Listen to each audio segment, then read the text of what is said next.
What are you doing for the winter solstice? Not sure? Let's explore some possibilities to celebrate Yule and what to do for the winter solstice.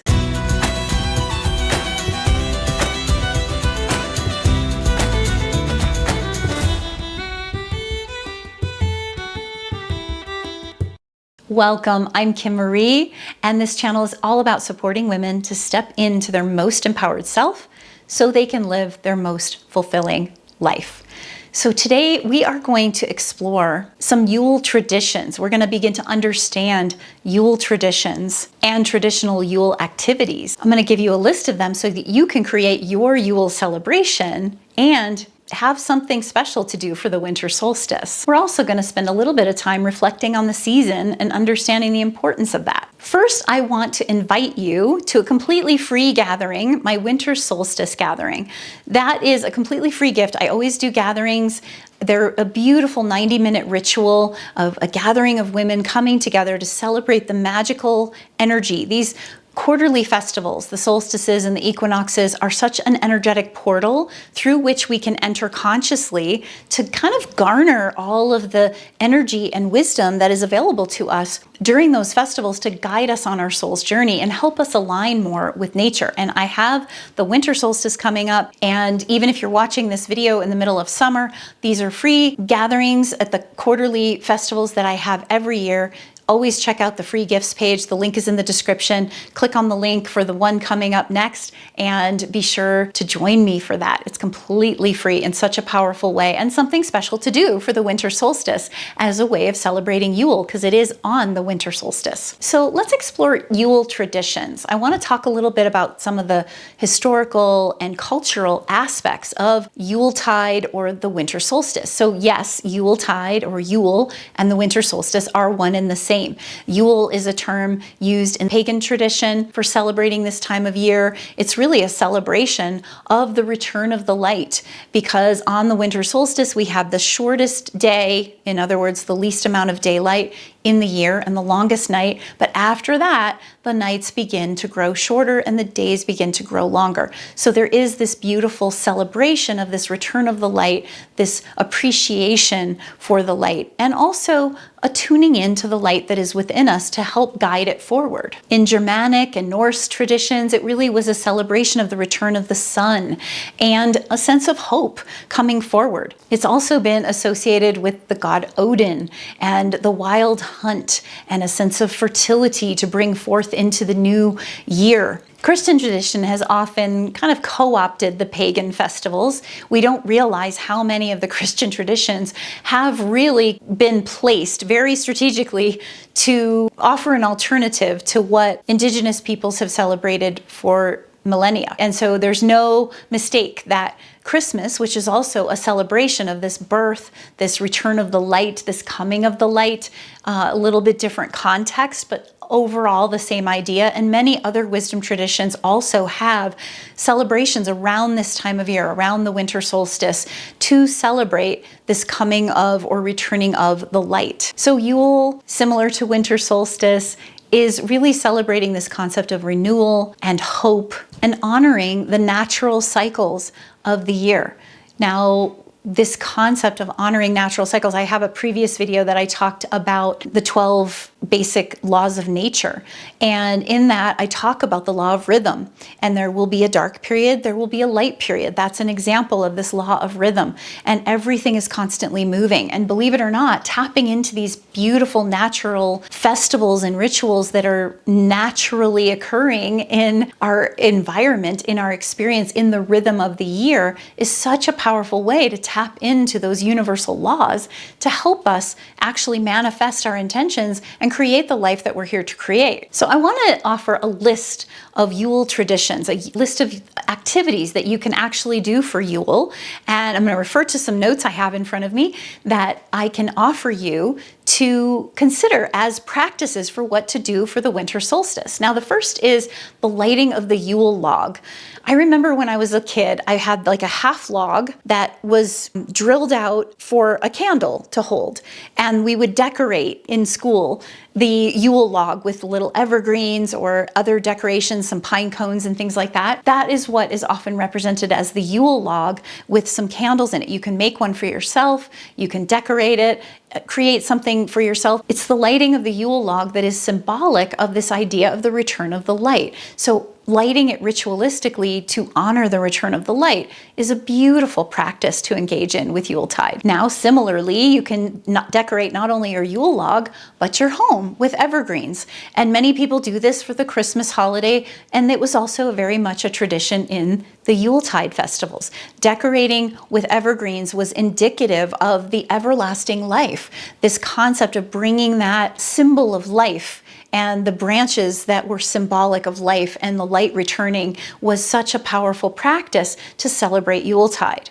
Giving of gifts was also another tradition. So you can see that there's a lot of similarities around what we do for Christmas that were also part of traditional Yuletide activities, which were practiced on the winter solstice. Now, feasting is another one. We often have our Christmas dinners, and it's similar having a winter solstice or Yuletide dinner. This feast often consisted of traditional roasted meats and nuts and fruits and maybe mulled or spiced wine or beverage, and was a celebration of this depth of winter and the bounty that has been preserved through the autumn harvest and brought forth during this cold, dark time in the winter. There are also wonderful Yuletide carols and chants that were sung at this time. So similar to Christmas carol singing, there are Yuletide carols to enjoy and sing for yourself. And additionally, the mistletoe and holly are also symbols of traditional Yuletide festivals, and hanging and decorating those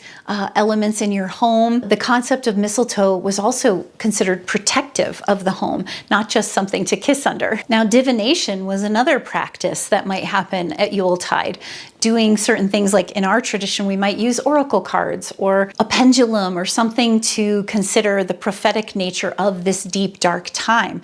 Now, if you haven't already ordered my Sacred Nights of Winter journal, I encourage you to do that now. It might be too late by the time you're watching this to get a hard copy shipped to you, but there's a digital version available. And believe it or not, that Sacred Nights of Winter journal is something that actually is like a prophecy. It is a form of divination, because each night in the Sacred Nights of Winter, corresponding to Yuletide, is connected to a month in the year to come. And your dreams and your activities and your moods and your experiences each day are often giving you hints, glimmers into the future of the new year, which is so potent. So traditional Yuletide festivals really understood this idea of divination and realizing that there was so much more magic available to them at this time in the year. There also might be the leaving of food for wildlife and being able to offer or sacrifice some of our own nurturing to help the wildlife during this time. That is also another Yuletide tradition.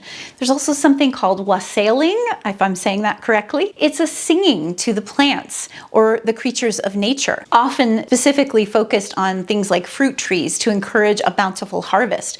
We've heard of the concept of singing to the animals on Christmas Eve as a gift to nature. So it's, again, similar traditions, perhaps just slightly different origins. Candle lighting is really big in the Yuletide traditions. Often candles would be dipped and prepared ahead of time for this special night and for the Yuletide celebration of winter solstice and beyond. So lots of candle lighting as symbolic of this returning light.